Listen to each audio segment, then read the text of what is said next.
S námahou rozrážíš tenkou skořápku, která tě dosud držela v teple a tmě, a poprvé mrkneš na svět, který tě okamžitě oslní ostrým, syrovým světlem. Všechno kolem tebe je najednou příliš velké, příliš jasné, příliš hlasité. Šustění listů se ti zdá ohlušující. Vzdálený zpěv ptáků jako triumfální křik, který oznamuje, že jsi naživu. Tvoje tělo je ale slabé, drobné a ještě celé mokré od zbytků vaječné tekutiny. Kdybys byl schopný souvislého myšlení, možná bys právě teď zapochyboval, jestli to za to stojí. Tvoje matka? Ta snesla vejce a odešla. Nikdy jsi ji neviděl, neslyšel její hlas, necítil její teplo. Dodo matky se o potomky nestarají. Jejich role končí ve chvíli, kdy se skořápka uzavře kolem budoucího života. Teď je to jen na tobě. A tak se neohrabaně skutálíš z prasklého vejce do mělkého důlku v zemi, který se stihnul zaplnit jemným prachem. Ten ti ihned zalepí vlhké chmíří na břiše.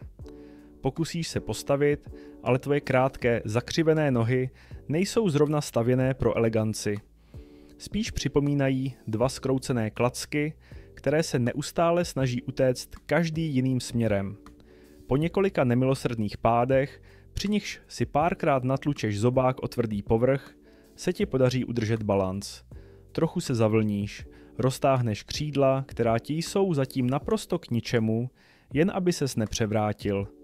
Dvakrát přehopneš z nohy na nohu, pak třetí krok, čtvrtý. A najednou jsi o pár metrů dál, s očima doširoka rozevřenýma údivem nad tím, jak ten svět vlastně funguje. První úkol, který ti tvůj instinkt okamžitě vnutí, je jasný. Najít jídlo. Tvoje bříško kručí, v puse máš podivnou pachuť a žaludek se bolestivě svírá. Očima, které ještě neumí úplně zaostřit, pátráš po zemi. Něco tě zaujme. Drobná červená bobule leží mezi kořínky jako malý poklad. Pomalým, nejistým krokem se k ní dopotácíš, skloníš hlavu a klovneš. A bingo. Sladká, šťavnatá, plná chutí, které si nikdy předtím nepoznal. Najednou má svět smysl. Když dožvíkáš první bobuli, vrhneš se dychtivě na další. S břichem naplněným drobnými ovocnými kuličkami cítíš poprvé v životě jistý druh uspokojení. Chodit, jíst, opakovat. Vypadá to, že to zvládneš. Aspoň zatím.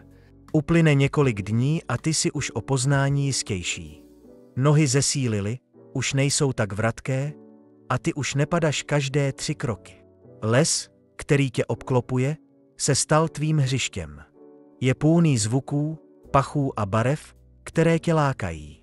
Bobule, semínka, měkké kořínky všude, kam se podíváš, něco roste.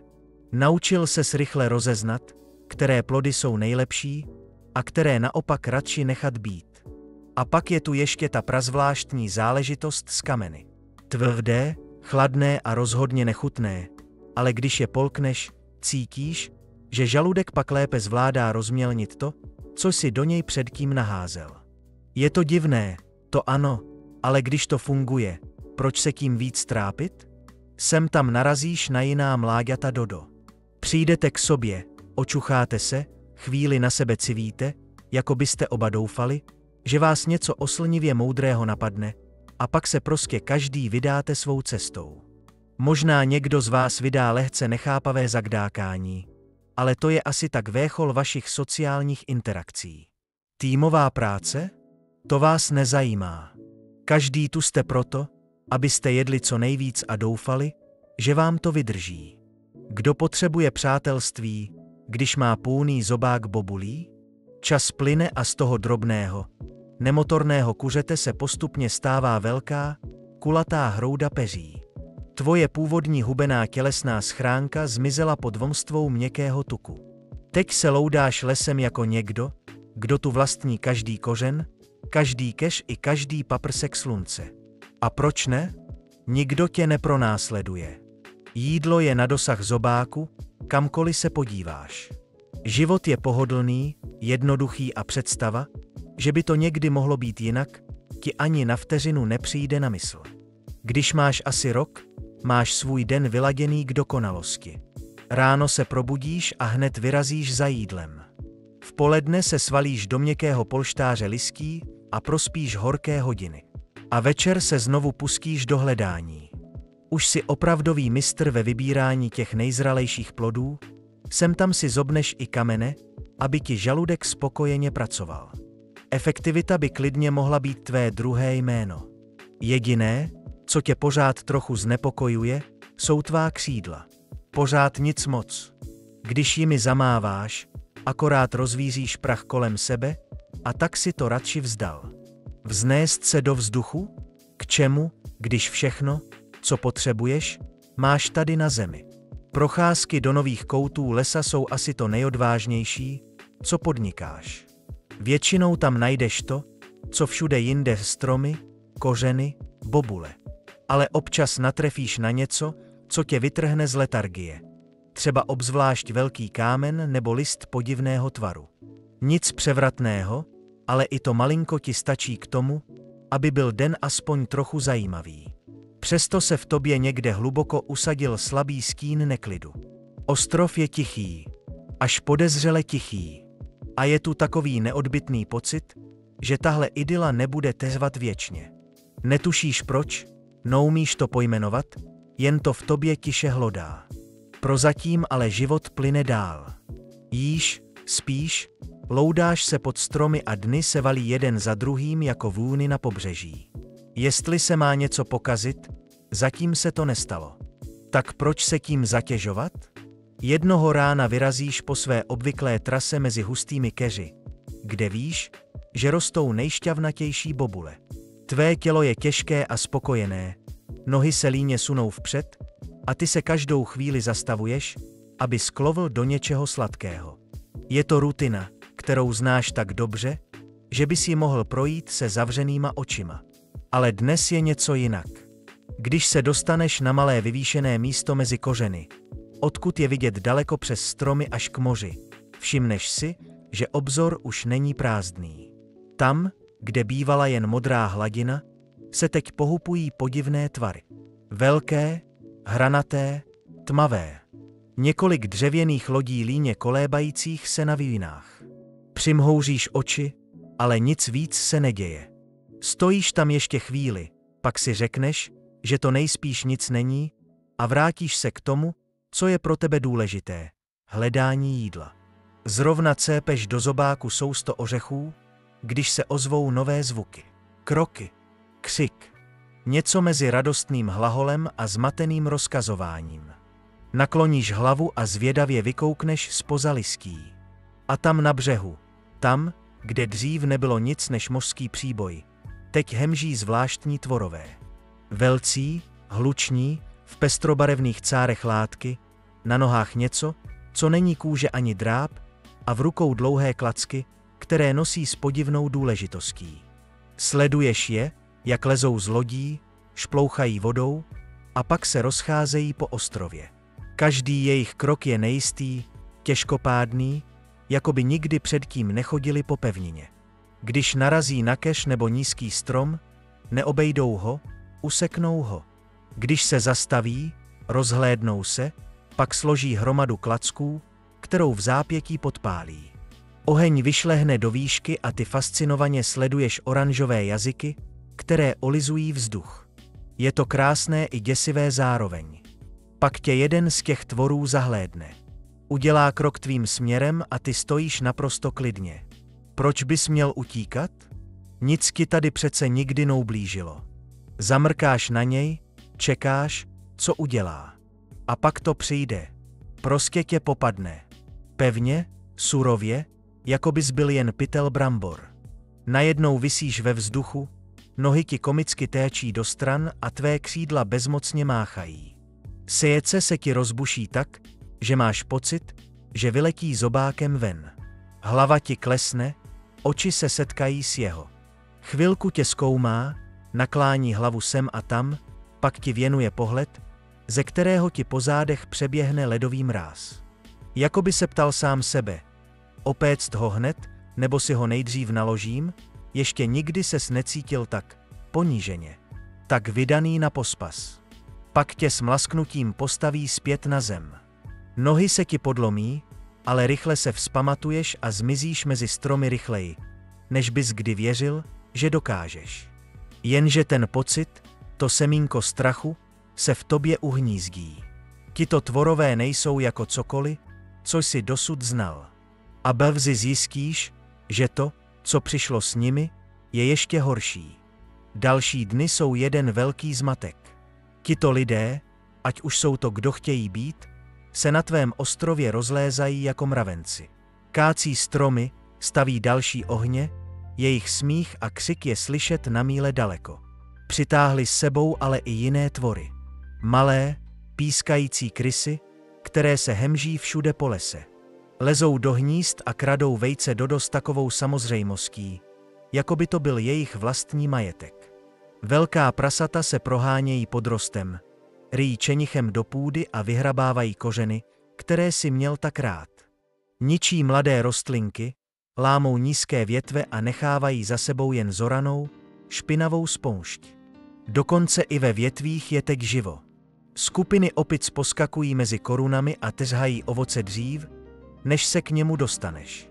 Tvé tiché, předvídatelné království se změnilo v hlučný, chaotický karneval, který ti nedává žádný prostor. A lidé? Ti se záhy naučí, že Dodo je víc než jen legrační kulatý pták, co se nechá chytit. Je to maso. Zpočátku je jen pozoruješ, jak sbírají ovoce a šťourají do stromů. Snažíš se jich nevšímat, jen dál jíst a doufat, že tě nechají být. Ale pak přijde den, kdy se tvůj svět zlomí. Zrovna kloveš do tvrsu bobulí, když zaslechneš ostrý zvuk. Vzhlédneš a uvidíš, jak jeden z lidí dáží tvého souseda. Dodo, který minulý týden kloval vedle tebe u stejného stromu. Tvůj soused se zoufale zmítá, jeho tlustá křídla plácají do vzduchu, ale nic to nezmůže. Člověk ho nese pryč, směrem k táboru na okraji lesa.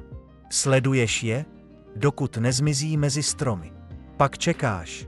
Očekáváš, že každou chvíli vyběhne zpátky, otřesený, možná s peřím rozcuchaným, ale živý.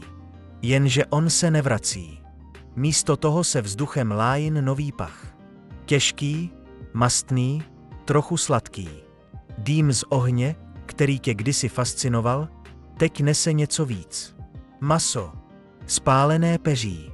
A tvůj žaludek se obrátí. Pomalu ustoupíš do stínu lesa. Poprvé v životě tě obejme něco, co je víc než jen přirozený pud, opravdový, mrazivý strach. V tom jediném okamžiku se tvůj svět změní navždy. Už nejsi jen pták, co hledá bobule. Teď víš, že pro ně nejsi nic víc než večeře. Dny potom, co jsi spatřil, jak lidé odnášejí tvého souseda, jsou jiné než všechny předtím. Každý zvuk tě teď vytrhává z klidu, každý praskot větvičky tě donutí stevnout, oči se ti rozšíří a soudce vyletí až do hádla. Les už není bezpečný ráj plný jídla a klidu. Je to labyrint stínů, kde se za každým stromem může skrývat něco, co tě chytí a odnese ke svému ohni. Najednou přestáváš být pánem svého malého světa a stáváš se jen tvorem, co se zoufale snaží nebýt spatřen. Lidé a jejich zvířata mezitím ostrov mění k nepoznání. Krysy teď běhají v takových počtech, že to vypadá, jako by se hnulo celé listí na zemi. S bleskovou rychlostí šplúhají k hnízdům, rozbíjejí vejce, polikají jejich obsah a než se naděješ, nezůstane po dalším pokolení Dodo ani památky. Prasata zaryjí celé paseky, kde si dřív kloval nejšťavnatější kořeny, a zanechají za sebou jen převrácenou, špinavou hlínu bez života. Dokonce i stromy se zdají unavené, jejich větve jsou polámané, listí se tenčí a ovoce už neroste tak hojně. A ty? Snažíš se přizpůsobit. Někteří Dodo se stěhují dál do vnitrozemí, hledají místa, kam se lidé a jejich hluční společníci ještě nedostali. Jiní zkoušejí hnízdit na vyšších místech, ve skulinách mezi kameny, kde je těžší se dostat. Ale nic z toho moc nefunguje. Každý den je vás méně. Tvá kulatá těla, kdysi tak hojně se potulující mezi keři, mizí jedno po druhém, až se les zdá mnohem širší a tišší, a ne v dobrém smyslu. Začneš měřit úspěch jinak než dřív. Už to není o tom najít ty nejlepší bobule, nebo se po dobrém jídle rozvalit v listí a užívat si tepla. Teď slavíš, když tě nikdo nezahlédne. Když projdeš den bez toho, aby se setkal s lidskýma očima, je to malý triumf. Skrýváš se v hustých křoviscích, i když víš, že tvé velké tělo není zrovna mistrem maskování. Každý den se plížíš tišeji, opatrněji, kloveš jen rychle a pak hned mizíš. Tvůj život se SMRSKL na jednoduchý vzorec. Najít něco k jídlu, nebýt spatřen, přežít do zítřka. Jenže ostrov není nekonečný. Každý kout, kam se vydáš, už byl pošlapán. Každý kořen byl vyrván, každý plod stážen. Prasata jsou všude, krysy se hemží i na místech, která si považoval za bezpečná, a lidé, ti chodí hlouběji do vnitrozemí s každým dnem, jako by jim patřilo všechno, na co šlápnou. Nejhorší je, že ty prostě nejsi dost rychlý, abys utekl, ani dost chytrý, abys je přelskil. Měsíce plynou. Možná roky, kdo ví. Čas už pro tebe dávno ztratil jasné obrysy. Všechny dny vypadají stejně, všechny noci jsou stejně tiché a stejně dlouhé. Jediné, co se mění, je množství jídla a tvých druhů. Obojího je stále méně. Začneš si všímat, že les zní jinak. Dřív tu bylo slyšet tiché ťapání, sem tam zagdákání tvých příbuzných, lehký šum života. Teď je tam jen vítr, praskání suchých větviček a občasné písknutí krysy. Jednoho dne tě to udeří pzunou silou. Procházíš místy, kde si dřív vždycky potkával jiné dodo. U velkého kamene pokrytého mechem, kde rostly ty nejlepších bobule, nebo u mělké prohlubně, kde se dalo v horku schovat do stínu. Ale teď tam nikdo není. Nejenže tam nikdo nestojí, ani tam nikdo nebyl celé dny. Žádné stopy, žádné čerstvé trusky, žádné hlasité zadýchané dodofunění, které tě vždy rozčilovalo a zároveň